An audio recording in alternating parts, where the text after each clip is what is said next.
คือว่าโสดมานี่ก็คันสิว่าหลายปีอะไรแม่นเนาะตั้งแต่เลิกกันมาก็บ่ได้คบกับไผเลยบ่ซะบ่เป็นจังได๋บ่พร้อมบ่หรือว่าย้านก็ย่านดูแล้วก็บ่พร้อมยังย่านอยู่โดยส่วนตัวน้องก็บ่ค่อยไปดินบ่ค่อยออกข้างนอกอยู่แต่ในเพื่อนในบ้านนี้โดยบ่มักส่วนตัวเองบ่มักไปบ่มักบ่โดยเอ้าคุมื้อนี่ก็เจ้าคือมักเล่นมักเที่ยวแหละแต่ว่าเจ้าบ่มักเนาะโดยโดยมาเปิดใจหาคู่มื้อนี้จังไดอยากได้คนล้มซื่อๆหรือว่าจังได๋ประมาณแบบเป็นครอบเป็นครัวเลยจ้ะถ้าเพิ่นรับได้ก็พร้อมสละโสดโอ้อยากเพิ่นรับส่วนใดบ่ได้น้องมีลูกติดเด้โอ้อยากไปทำในส่วนนี้บ่ได้โดย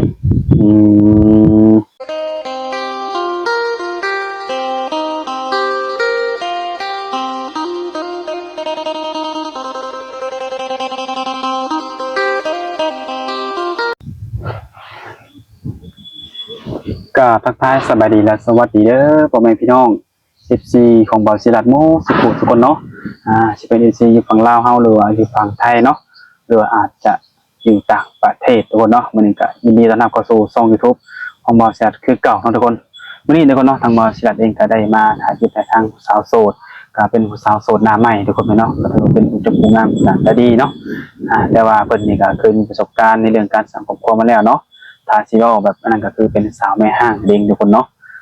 สำหรับวันนี้ในการเปิดใจของเพิ่นเนี่ยเพิ่นก็อยากได้สามีอีกครั้งนึงเนาะ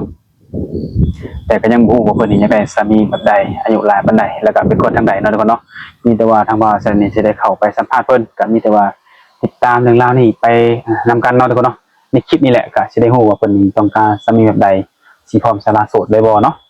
จังได๋ก็ไปโอ้ไปล้มเลยสอบถามเพิ่นได้ฮู้พร้อมกันเลยทุกคนเนาะไปทุกคนเนาะวันนี้ก็ถือว่าได้มาหาผู้สาวโสดอีกแล้วก็เป็นผู้สาวโสดหน้าใหม่เนาะถือว่าเป็นครั้งแรกวันนี้เนาะโดยสบายดีก่อนอื่นก็แนะนำตัวในมีสิ่งว่าจังไดชื่อตะวันโอ้อายุจักปีแล้ว26ปีอายุ26ปีเนาะโดยที่ผ่านมาสาวตะวันนี่เคยได้สร้างครอบครัวแล้วบ่เคยแล้วโอ้เคยผ่านการแต่งงานมาแล้วโดยโดยมีลูกบ่มีผู้หนึ่งลูกยิงลูกชายผู้ชายลูกชายอยู่จักปีแล้ว3ปีแล้วโอ้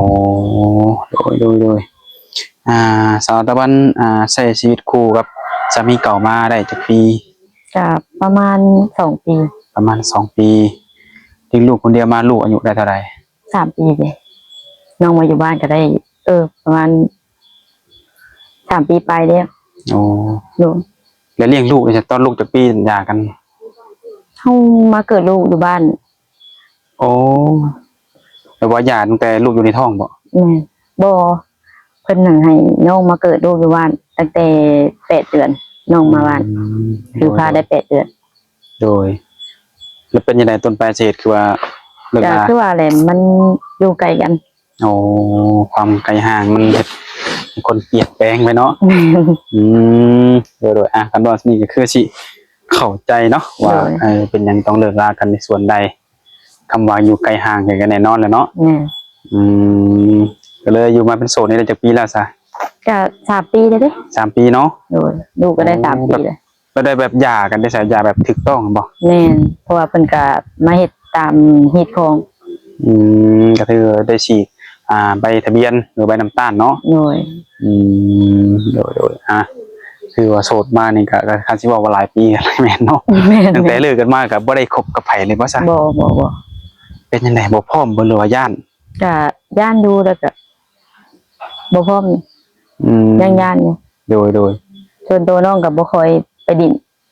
บ่ค่อยออกข้างนอกอยู่แต่ในเพื่อนในบ้านนี้โดยบ่มักส่วนตัวเองบ่มักไปบ่มักบ่โดยเอ้าคุมื้อนี่ก็เจ้าคือมักเล่นมักเที่ยวแหละแต่ว่าเจ้าบ่มักเนาะโดยแต่ก็ไปได้อยู่บางครั้งคราวดนจะออกเทื่อเนาะว่าไงโดยแต่ว่ามื้อนี้จะได้มีความพร้อมบ่โดยมาเปิดใจหาคู่มื้อนี้จังไดอยากได้คนล้มซื่อๆหรือว่าจังได๋ประมาณแบบเป็นครอบเป็นครัวเลยจ้ะถ้าเพิ่นรับได้ก็พร้อมสละโสดโอ้ยังเพิ่นรับส่วนใดบ่ได้น้องมีลูกติดเด้ โอ้อยากไปทำในส่วนนี้บ่ได้ โดย อืมโดยเลยมาขู่ในมือนี้เนาะถ้าว่ามีผู้รับได้นี่ก็พร้อมที่จะสละโสดกับเพิ่นบ่ โดยก็ค่อยๆเป็นค่อยๆไป อ่าโดยและสิจำกัดอายุว่าสำหรับคนที่สิเข้ามาจีบเนาะ ก็30ขึ้นไป 30ขึ้นไป โดย 50 60ได้บ่ ได้อยู่ ก็ถือว่าได้เนาะ โดย ถ้า50 60แต่ว่าเพิ่นก็เคยมีลูกมีเมียมาก่อนนี่ก็ได้กันแม่นบ่ โดย อืมโดยมีสเปคอยู่บ่ที่มัก ก็แบบใดก็ได้ บ่มี ขอ แบ เพีย บ งเว้าเข้าใจกันก็พอ โอ้บ่มีข้อห้ามข้อแบบนั้นเลยบ่ ก็แต่ผู้ชายไปดินน้องก็บ่มักปานใด บ่มักคนไปลิ้นเนาะ โดยไปดินไปเที่ยว แต่ถ้าไปนำกันได้ซะ ก็ได้อยู่แต่บางครั้งคราว โอ้คัน บ่ สิ ถึ ออก ง แบบ ขั้นว่ากับห่วง ถ้าไปใส่กับบอกก็โอเคอยู่ คอย ไปอยู่ โอ้จุดหมายปลายทางเนาะ โดย แต่ว่าถ้าบ่เห็นว่าให้ไปก็บ่แม่นว่าสิไปทุกมื้อทุกมื้อก็บ่แม่นเนาะ โดย คือจะว่าแหละดนๆไปได้อยู่เทื่อเนาะ โดย โดยจะต้องเลือกอยู่บ่คนไทยคนลาวเฮาเนี่ย โดย คนทางใดก็ได้มันบ่ โดย ถ้ามีคนเข้ามาล้มมาจีบแล้วนี่สิศึกษากันดนบ่ ก็ค่อยเป็นเข้าไป ต้องการเวลา โดย แต่ว่าล้มกันไปเข้าใจกันไปทีเล็กทีละน้อยเนาะ โดย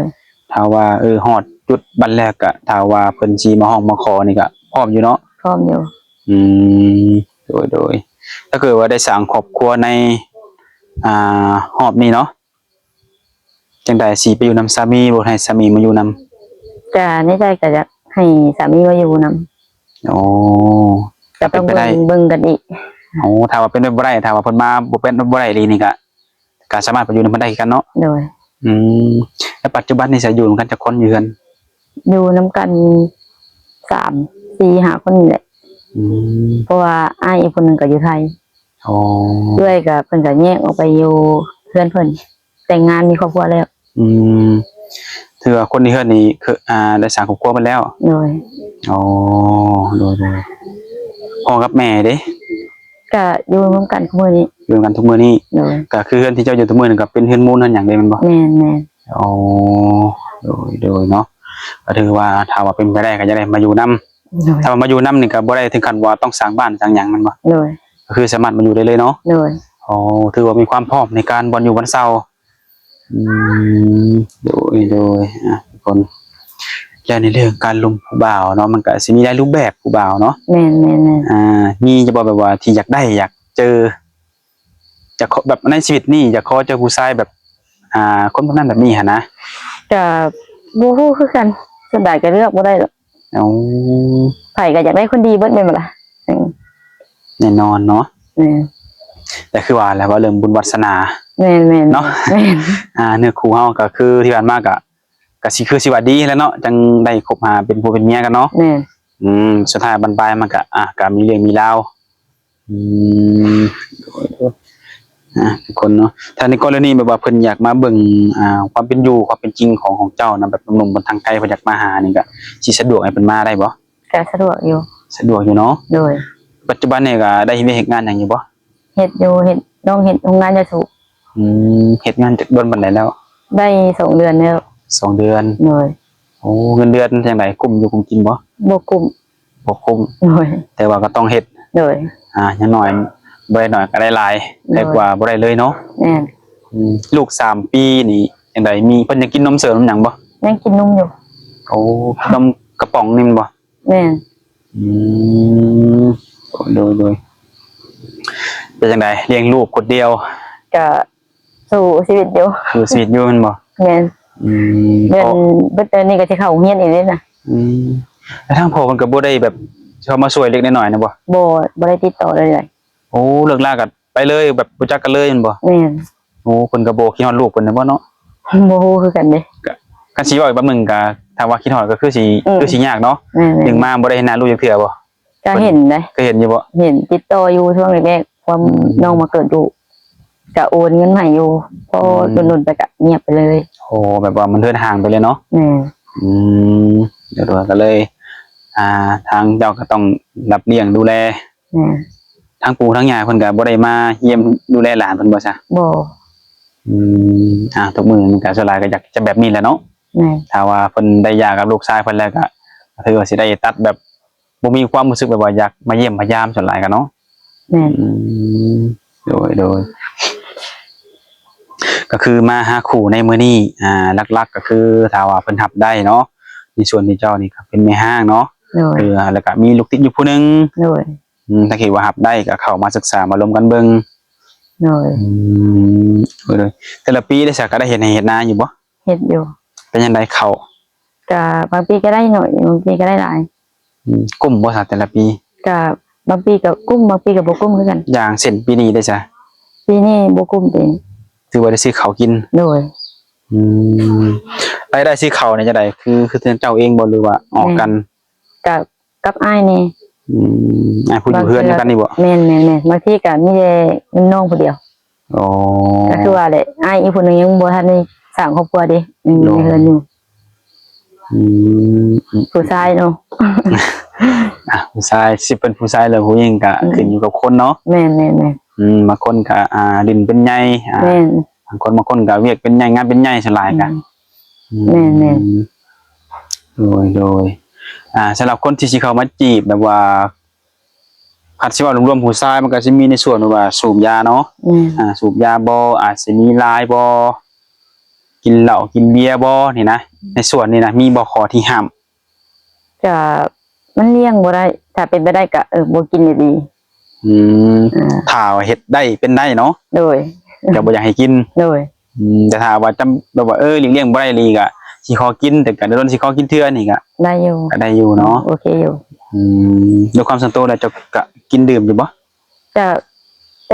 จะกินอยู่แต่บางข้าวกับใจอยู่แต่บ่ถึงขั้นว่าออกไปดินข้างนอกน้องบ่ค่อยไปแต่ก็บางเทื่อก็บ่ไปเลย โอ้ตั้งแต่เนาะเป็นสาวเลยว่าฮอดปัจจุบันนี่เคยไปเที่ยวทางใดแถวใกล้ๆบ่ บ่ บ่เคย แม่มีแต่เคยไปเฮ็ดงานอยู่ไทย โอ้ไปเฮ็ดอยู่ไทยจักเดือนจักปีอยู่ไทย ก็ไปมาๆไปเรื่อยอยู่ โอ้แบบเที่ยวไปเที่ยวมาจังซี่ โดย แต่รอบนี้บ่คิดสิไปเฮ็ดอีกบ่ บ่ยังบ่คิดจะไป เป็นจังไดยังหาลูกบ่ได้บ่ แม่ยังคิดฮอดลูกอยู่ ถือว่าลูกถามว่าใหญ่มันก็สิคือสิไข้ขึ้นแล้วเพิ่นคือสิย่างสิแล่นได้แล้วเนาะ แม่น โดยถ้าว่าลูกใหญ่แล้วเนาะเพิ่นมีความรู้นี่ก็คือสิไปได้แม่นบ่ก็บ่แน่เนาะบางทีเนาะอาจจะเจอเนื้อคู่ที่แบบว่าพร้อมที่จะดูแลเนาะว่าง่ายๆก็ โดย โดยเนาะทุกคนเพิ่นเปิดใจหาเนื้อคู่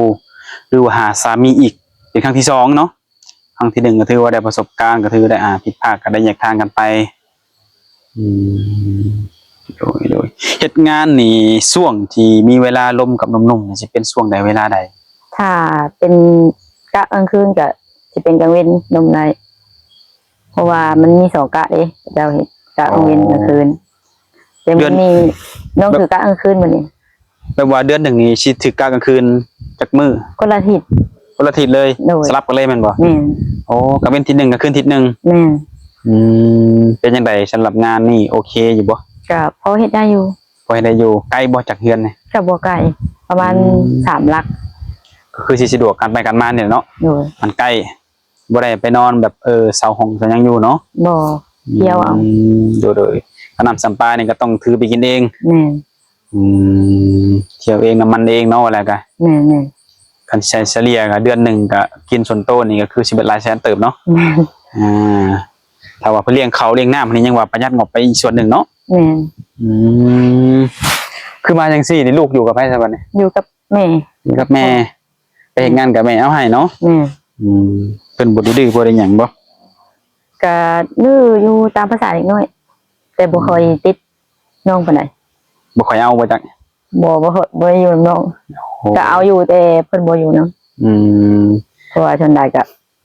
ไปหาเงินเฮ็ดเวียก โดย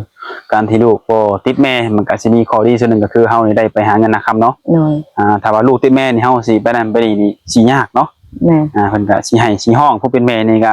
วลาลูกให้ใจนี่ก็หวั่นไหวเลยเนาะ หนู จะค่อยนำลูกแล้วเนาะไปใส่กันเนาะ แม่น ดูเห็นไหมโอ้แต่ว่าเพิ่นก็ยังกินนมเพิ่นกินนมหยังเพิ่นน่ะ กินนมป่องนี่แหละ นมป่องเล็กตะซอยพวกหยังทั่วไปนี่บ่ แม่น โอ้เพิ่นกินเป็นมื้อละจักกระป๋องเพิ่นกินนะ ก็แล้วแต่บางมื้อ แต่เพิ่นอยากบ่ แม่นบ่คือตะกี้ตอนยังน้อยกินเบิดหลายเปลืองหลาย โอ้ เดี๋ยวนี้เพิ่นใหญ่แน่แหละ แบบกินน้ำแน่กินข้าวเข้าไปแน่เนาะ แม่น อืมเดี๋ยวนะทุกคนทุกคนก็เป็นครั้งแรกเนาะที่การเปิดใจออกโซเชียลนั่นบ่ แม่น ที่ผ่านมาก็บ่เคยจักเทื่อเนาะ บ่เคย โอ้มีคนแนะนำบ่หรือว่าตั้งเห็นด้วยตนเอง ติดตาม ติดตาม FC อ๋อ ติดตามมาทางช่อง YouTube เนาะ แม่น เห็นคนนั้นคนนี้เปิดก็ ก็เลยอยากลองเปิดใจดู ลองอยากเปิดเบิ่งเนาะเพื่อว่าสิได้สมหวังถ้าเลือกได้แบบว่าระหว่างคนแถวลาวใกล้ๆเฮากับคนทางไกลนี่ แล้วคนใกล้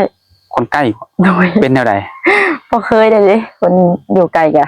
โอ้การสิถามเนาะการออกโซเชียลมันก็จะไปทั่วโลกเนาะถ้าเกิดว่าหนุ่มเมืองนอกหนุ่มต่างประเทศใกล้ๆนี่นะมาลมมาจีบนี่นะสิลุยสิคุยบ่ ก็ลมเบิ่ง ลมเบิ่งมันบ่ ลองเบิ่ง ลองเบิ่งเนาะในช่วงลมเนาะ โดย แต่ถ้าว่าได้เป็นสามีภรรยานี่ก็อยากให้มาอยู่นำสิได้แบบอยู่ใกล้ชิดกันเนี่ยเนาะ ก็แล้วแต่บุญวาสนา อืมโดยทุกคนนี่ก็คือว่า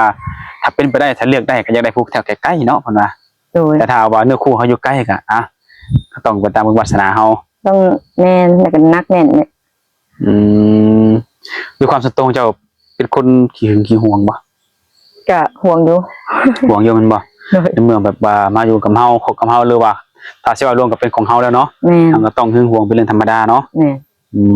ม บ่ถึงขั้นแต่ว่าห่วงบ่ให้ไปใส่เลยก็บ่ได้คือกัน โอ้แต่ก็อาจสิไปแต่ก็เฮาสิมีคำแนะนำให้มันบ่ แม่นบ่ถ้าไปใส่กับให้บอกแน่ อืมโดยถ้าเกิดว่ามีแฟนเนาะแต่ว่าแฟนมีหมู่เป็นผู้หญิงนี่ก็สิหึงสิหวงบ่ ก็ห่วงอยู่ หวงอยู่แม่นบ่ ห่วง โดยก็มีแน่แหละเนาะ แม่น บางทีเปิดไปเป็นหมู่แบบบางคนก็จะแบบสนิทสนมกันเนาะแกชิดกันเฮาผู้เป็นผู้สาวนี่เห็นก็ก็คือมีความคิดแหละในใจตอนนี้เนาะ แม่นอยู่ว่าแฟนเฮาบอกว่าหมู่แต่ผู้หญิงอ่ะคิดอยู่ได้แหละ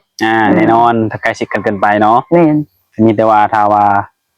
ไปหาเป็นแฟนแล้วก็ทางหลังจากที่อยากนั่งติดกันก็อยากให้ห่างๆแน่จักหน้อยเนาะเพื่อความอย่างบ่ผิดบ่เถียงกันไว้ง่ายถ้าเกิดว่าเพิ่นเป็นผู้ชายถ้าเกิดว่าทางเจ้าเองก็มีหมู่ผู้ชายเฮ็ดบ่ได้เพิ่นก็คือสิให้กันแหละเนาะ แม่น แบบว่าแบบเอาใจแบบ เอาใจเพิ่นไม่ใช่ใจตัวเลย แบบนั้นแหละเนาะโดยเนาะทุกคนก็ตามนั่นแหละทุกคนก็สิเป็นจังไดก็คือเพิ่นนี่ก็บ่ได้มีข้อห้ามข้อหยังหลายเนาะหลักๆก็คือผู้ที่สิเข้ามานี่ก็ให้มีหน้าที่ความรับผิดชอบต่อครอบครัวเนาะ แม่น ซื่อสัตย์ต่อครอบครัวบ่ให้นอกนุ่งนอกทางเนาะ แม่น ไปงานเป็นงานไปเวียกเป็นเวียกเนาะบ่แม่นบ่ไปงานอีกเพิ่นออกไปหาดินสู่ดินซาวตอนนี้มันบ่เป็นเฮือนบ่เป็นซานเนาะ แม่น ถึงจะสิดินมันก็มีมื้อหนึงก็ต้องจับได้อยู่ดี แม่น โดยก็มีแต่ว่าให้สมหวังสมหวัง โดย ในรอบนี้ขอถ้าว่าได้เจอแล้วก็อยู่นำกันเป็นเฒ่าจนแก่เนาะ โดยสาธุ ลูกอุ้มหลานพุ่นแหละกันสิบอกกันเนาะ โดย โดยก็ถือว่าประสบการณ์ก็ได้เจอมาแล้วในครั้งทมิตเนาะ โดย มาลุ้นกันครั้งที่2วันนี้ว่าสิเจอคนทางใดโดยโอเคทางบริษัทเองก็คือสิบ่มีหยังหลายเลยทุกคนเนาะถ้าว่าผู้ใดอยากรู้หยังเพิ่มเติมเกี่ยวกับทางสาวหยังก็ สาวตะวัน สาวตาวันก็สามารถสอบถามข้อมูลกับเพิ่นเป็นการส่วนตัวได้เนาะ โดย และมีหยังแหน่ที่จะติดต่อกับเจ้าได้ ลาย ไลน์อย่างเดียวบ่ โดย เฟซบ่แอปนี่บ่ได้ลินบ่ บ่ ก็คือสิได้คุยกันแต่ทางไลน์เนาะ โดย โทรก็มีแต่ฟังหนุ่มๆมาแหละสิเป็นหนุ่มลาวหนุ่มไทยหรือหนุ่มเมืองนอกทำงานอยู่ต่างประเทศก็ตามก็ลองร่วมกันได้คุยกันได้ถ้าอนาคตเป็นไปได้ก็จังหวะกันตามเรื่องอนาคตตอนนั้นเนาะ โดย โดยวันนี้เอาสามีแหละมื้อหน้าจังหวะกันใหม่เนาะ โดย โดยสบายดี